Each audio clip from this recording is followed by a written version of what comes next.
नमस्कार, मैं हूं सोमी प्रकाश बेटा और आज मैं हूं डीपीआरओ ऑफिस चंबा में। मेरे साथ हैं डीपीआरओ चंबा बलवीर सिंह जी। स्वागत है आपका। थैंक यू बेटा जी। अच्छा सर, चूँकि आपको मालूम है कि चिट्टा बहुत ज़्यादा बढ़ रहा है और छोटे छोटे बच्चे इस लत के शिकार हो रहे हैं और अपना फ्यूचर बर्बाद कर रहे हैं, तो आपके हिसाब से बच्चे कैसे सुधरेंगे और कैसे इस लत से बचें? जैसे बेटा जी आपने कहा चिट्टों के लेके बात की। वास्तव में चिट्टा ही नहीं, चिट्टे के साथ जो बाकी भी नशे हैं उनका बहुत ज़्यादा प्रचलन युवा पीढ़ी में बढ़ रहा है और भविष्य में समाज के लिए एक ये बड़ी चुनौती है। इससे निपटने के लिए जो मूल रूप से शुरुआती दौर में जहाँ तक मुझे लगता है कि पेरेंट्स और टीचर्स का रोल जो है वो बहुत महत्वपूर्ण है। घर में बच्चा पेरेंट्स की निगरानी में होता है और टीन एज में लगभग घर के बाहर बच्चा स्कूल या कॉलेज में जाता है। तो घर से बाहर संस्था के अंदर जहां अध्यापक हैं और जो बाकी उसके सहयोगी मित्र हैं उनका बड़ा महत्वपूर्ण रोल है नशे से बचने के लिए। तो मूलतः मुझे ये कहना है कि वास्तव में अच्छी सोसाइटी में रहना बड़ा ज़रूरी है। बच्चों को अक्सर पता होता है कि जो बच्चा नहीं नशा करता उसको तकरीबन अपने बीच में कौन नशा करता है इसमें थोड़ा सा आइडिया तो होता है। अगर बच्चा चाहे तो अपने आप को उस ऐसी सोसाइटी से बचा सकता है, उसकी ओर आकर्षित नहीं हो उसके लिए वो प्रयास कर सकता है। लेकिन शुरुआती दौर में होता ये है कि बच्चों को जब नशे करने वाले बच्चे को दूसरा बच्चा देखता है जो नहीं करता तो उसको इस चीज़ का आभास नहीं होता कि वो जो नशा कर रहा है वो कितनी गलत चीज़ है और उसके भविष्य में कितने ज़्यादा दुष्परिणाम हो सकते हैं।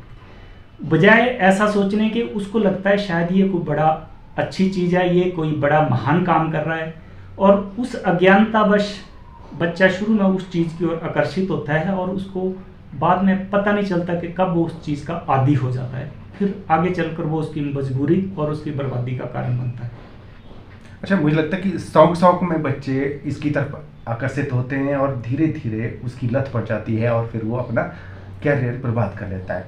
पर सबसे बड़ी बात, हम चूँकि आप सामाजिक प्राणी हैं, लोग ये भी देखते हैं कि पेरेंट्स जॉब में रहते हैं, मम्मी भी जॉब में है, पापा भी जॉब में है, बच्चा स्कूल जाता है, उसके बाद क्या करता है कोई पता नहीं रहता है और पता तब चलता है जब बच्चा हाथ से निकल जाता है।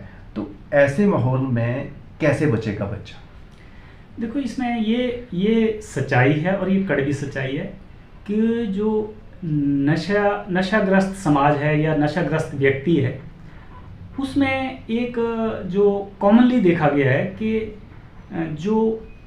क्योंकि नशा एक खर्चे वाला काम है, तो जो साधन संपन्न लोग हैं, चाहे वो व्यवसाय से जुड़े हुए लोग हैं, चाहे वो नौकरी पेशे से जुड़े हुए लोग हैं, ऐसे परिवार जहां पैसे की कोई कमी नहीं है लेकिन अपने परिवार के सदस्यों, चाहे बड़े बुजुर्गों या बच्चों को जो समय नहीं दे सकते हैं, पैसा दे सकते हैं, वहां देखा गया कि कई अधिकतर मामले ऐसे परिवारों से जुड़े हुए हैं जिनके पेरेंट्स दोनों ही नौकरी पेशे से हैं, घर में नहीं रहते हैं, बच्चों को सुबह स्कूल भेज देते हैं और दिन में बच्चे या तो कोई क्रच में रह रहे हैं या कोई दूसरे बच्चों की साथ रह रहे हैं और अपनी मनमर्जी से खा पी रहे हैं। पेरेंट्स उनको पैसे दे देते हैं, वो कहाँ खर्च कर रहे हैं पेरेंट्स को उस चीज़ का पता नहीं होता।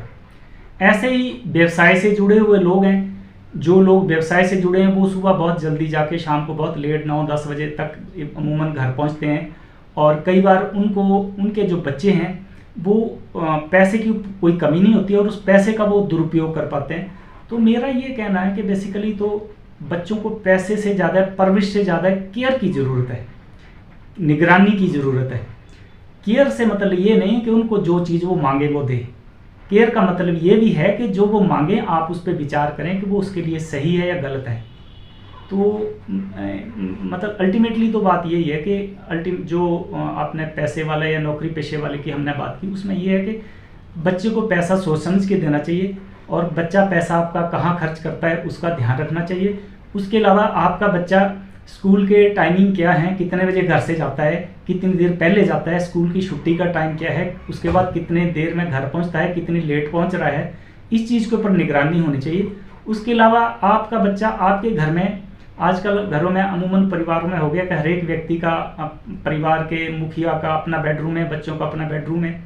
इवन बच्चों का घर में भी निगरानी होनी चाहिए कि आपके बच्चे की घर में दिनचर्या कैसी है, बच्चा स्कूल से आके क्या कर रहा है, खाना खा के क्या कर रहा है, कितनी देर पढ़ रहा है। आपको बताया गया कि पढ़ रहा है या ट्यूशन गया है, लेकिन वास्तव में ट्यूशन ही गया कि कहीं और तो नहीं गया है, या घर में अपने कमरे में बैठ के क्या कर रहा है। कई बार ऐसे केसेस भी देखे गए हैं कि बच्चे अपने घर में ही कई बुरी आदतों का शिकार हो जाते हैं, नशा ही नहीं कई और भी बुरी आदतों का शिकार हो जाते हैं। एक कमरे में पेरेंट्स बैठे हैं, वो अपना टीवी देख रहे हैं, दूसरे कमरे में बच्चे क्या कर रहे हैं उनको पता नहीं होता है। जब वो चीज़ के कई लक्षण सामने आते हैं तब वो निगरानी या उसकी इन्वेस्टिगेशन करते हैं, तब पता चलता है कि ये सब घर में ही हो रहा था। तो यानी कि इसमें जो मैं समझता हूँ कि परिवार की या जो गार्डियंस हैं या जो बाकी चाहे टीचर्स कह लो, अगर बच्चों के ऊपर प्रॉपर उसकी निगरानी की जाए या उनकी निगरानी के प्रति गफलत ना बरती जाए तो काफ़ी हद तक इस चीज़ पे नियंत्रण पाया जा सकता है। मतलब आपके बोलने का मतलब ये है कि बच्चा जहाँ भी रहे नज़रों में रहना चाहिए, उनकी क्या एक्टिविटी है, उनकी संगत क्या है, कहाँ वो जाता है, क्या वो करता है। अगर इस तरह की चीज़ें बारीकी से देखेंगे तो आपका बच्चा सेफ रहेगा। यस।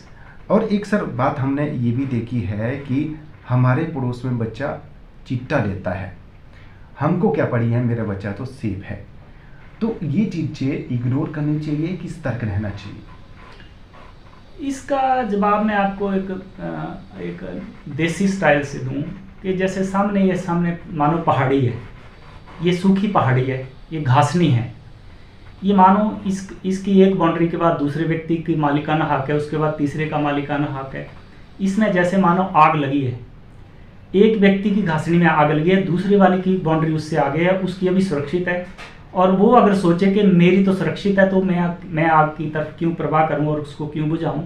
लेकिन उसको जब समय बीतता तो उसको पता चलता है कि हवा की लपटें जब चलती हैं तो आग कोई सीमाएं नहीं देखती है, कोई सुरक्षित जगह नहीं देखती है, वो कहीं पे भी फैल जाती है। ऐसे ही समाज में है, अगर हम सोचते हैं कि हमारे बगल में, हमारे पड़ोस में, हमारे पड़ोस के मोहल्ले में, हमारे पड़ोसी के घर में अगर कोई व्यक्ति या बच्चा नशे से ग्रस्त है, हम उसको लेके क्यों कोई पॉइंट आउट करें या क्वेश्चन करें या उसको क्यों रोकें, हमारे घर में तो उसका कोई प्रभाव नहीं। तो ये हमारी बहुत बड़ी गलतफहमी है। उसका देर सवेर डायरेक्ट और इनडायरेक्ट प्रभाव हमारे पे पड़ता है और उसके दुष्परिणाम सूनर और लेटर हमें या हमारे परिवार के किसी सदस्य को भुगतने पड़ते हैं। तो ये बेहतर ये है कि हम उसके प्रति आवाज़ उठाएं, उसकी रोकथाम के लिए उसकी मदद करें। और कई बार ये भी देखा गया है कि लोग आसपास में जैसे कई लोग शर्म के मारे खुद उजागर नहीं करते हैं इस बात को, इस चीज़ में भी लज्जा समझते हैं, इज्जत समझते हैं कि अगर समाज में पता चलेगा तो हमारी बेइज्जती होगी। मेरा ये मानना है कि जब जान ही नहीं बचेगी तो इज्जत क्या करनी है, जब जान ही नहीं बचेगी तो इज्जत किस काम की है। तो इस मामले में तो मेरा मतलब ये है कि किसी भी, चाहे किसी का दोस्त है, चाहे किसी का बच्चा है, चाहे किसी का पेरेंट्स है, इवन अगर कोई नशे से ग्रस्त है तो उसके बारे में खुलकर बात होनी चाहिए, उसमें कोई शर्मिंदगी या लोक लाज नहीं होनी चाहिए। वो बात सामने उजागर हो, उसका प्रॉपरली इलाज किया जाए। आजकल मेडिकल साइंस में हर चीज़ का इलाज है, बशर्ते कि इलाज करवाने वाला उसके लिए तैयार हो और बशर्ते कि उसके जो सहयोगी हैं, चाहे परिजन हैं, चाहे मित्र हैं, वो उसका सहयोग करें।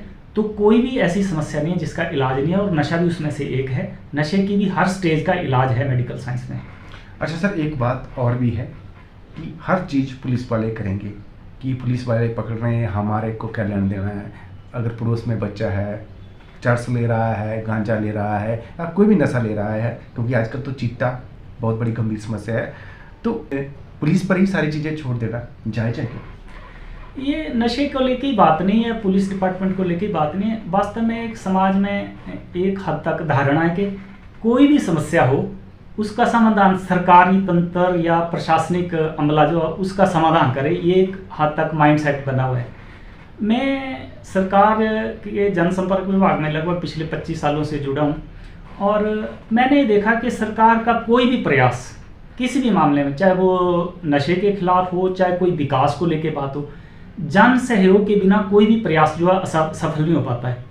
और नशे को लेके तो बहुत ज़्यादा समाज का ही सबसे महत्वपूर्ण रोल है, परिजनों का महत्वपूर्ण रोल है, आस पड़ोस का बहुत महत्वपूर्ण रोल है। इसमें सरकार तो सिर्फ सहयोग कर सकती है, सरकार उसका उपचार कर सकती है, सरकार उसमें कानूनी पहलुओं पर मदद कर सकती है, लेकिन वास्तव में तो हमें इसमें खुद की रक्षा स्वयं करनी होगी। खुद की से मतलब है कि चाहे कोई ग्रस्त व्यक्ति है, चाहे हमारा कोई जान पहचान का ग्रस्त व्यक्ति है, समाज को ही इसमें आगे आना होगा। समाज, सरकार और प्रशासन उसमें सिर्फ सहयोग कर सकते हैं। बहुत बहुत धन्यवाद। तो ये थे DPRO चम्बा बलबीर सिंह जी।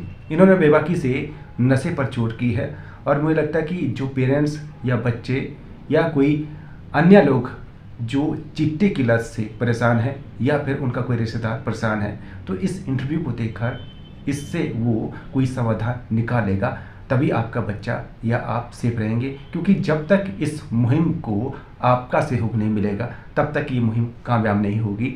इस मुहिम को आगे भी हम चलाते रहेंगे ताकि सोसाइटी के लोग समझ सके कि ये समस्या गंभीर नहीं है, बहुत बड़ी चुनौती है और इस चुनौती से तभी निपटा जा सकता है जब आप सब लोग सहयोग करेंगे और चिट्टे को ना कहेंगे। बहुत बहुत धन्यवाद। Thank you ji.